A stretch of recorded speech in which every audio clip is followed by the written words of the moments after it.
Kasunod ang pagkasira ng mga fish cage sa Laguna de Bay dahil sa bagyong Christine, dumami ang huling isda roon. Pinakyaw naman ang mga tindang isda sa Binangonan Fish Port dahil sa murang presyo. May unang balita si Von Aquino.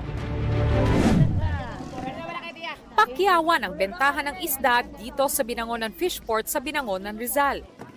Mura kasi ang mga isda rito. 80 pesos per kilo ang malalaking bangus, habang 25 to 30 pesos per kilo ang maliliit, 40 pesos per kilo ang tilapia, at 30 to 40 pesos per kilo ang mga naglalakihang maya-maya na ito. Dahil sa pagkasira ng mga fish cage doon sa Laguna de Bay, ganito na raw karaming mga isda.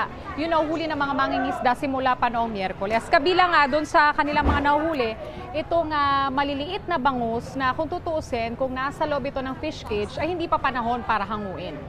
Yung mga iba po, bumaligtad po ang lambat, kaya mga naglusutan. Pagkatapos po ng bagyo, tsaka po kami lumalaot. Kasi po nasisira yung ibang pispan, malabas yung bangus. Pero pag wala pong bagyo, Mahina po, mahina.